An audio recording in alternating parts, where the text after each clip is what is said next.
Tanong, okay ba ang mag-detox drink? 3-day juice cleanse? Sagutin kita, mabilis lang, hindi yan ang kinakailangan mo. Ang tunay na kailangan mo, disiplina. Halika, pag-usapan natin.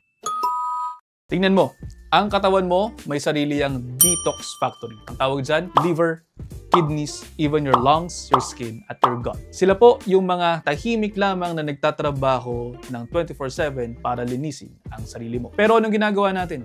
Binobomba natin ang processed foods, kulang tayo sa tulog, sobra tayo sa stress, tapos umaasa tayo sa 3 bote ng green juice para malinis ulit ang buong katawan. Hindi ganon gumagana ang physiology, mga kapatid. Most detox products make you believe na mayroong pangangailangan kang i-flush out. Pero unless mayroon kang liver failure or kidney disease, hindi mo kinakailangan i-flush ang kahit na ano sa katawan mo. Ang kinakailangan mo, huwag mong dagdagan ang lason araw-araw. Ang tawag dyan, preventive lifestyle. Kaya nga may mga lifestyle medicine doctors, may mga preventive medicine doctors. Habits like eating more plants, drinking water regularly, sleeping before midnight, moving your body daily, yan ang tunay na detox. Hindi siya aesthetic trend lang, mga kapatid. It is basic self-respect or respeto sa katawan mo. Kasi habang nagpapalit-palit ka ng mga detox plan, yung katawan mo po pwedeng malito. Kapag sobrang bagsak ang calories mo, maaaring bumabagal ang metabolismo mo kasi nga nag-a-adjust yung katawan. Kaya kapag kumain ka ulit, normally, mas mabilis kang tumataba. Tapos, isipin mo, bakit parang lalo kong lumalaki?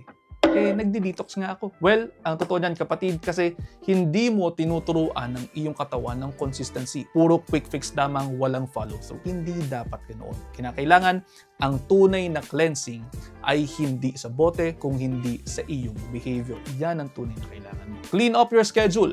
Tanggalin mo yung stress that keeps you tired. Clean your plate. Dagdagan mo ng gulay at whole foods. Mas marami dapat yan kaysa sa mga processed foods. Clean your relationships. Kasi minsan, toxic din yung environment natin, hindi lamang yung pagkain. And yes, kinakailangan malinis din ang iyong mindset. Kasi walang juice na kayang linisin ang guilt mo sa sarili mo kung hindi mo binabago yung habits mo. Kaya kapag may mag-o-offer sa'yo ng miracle detox, tanungin mo muna ang sarili mo, kapatid. Ilang beses mo na nga bang sinubukan ang shortcut pero bumabalik ka pa rin sa umpisa?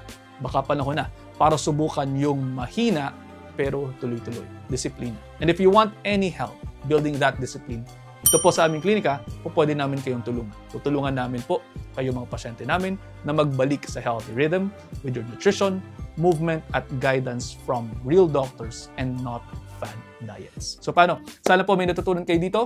Pakishare na rin po sa inyong mga kaibigan, baka sakaling mas marami pa tayong matulungan. See you ulit next episode. Ingat.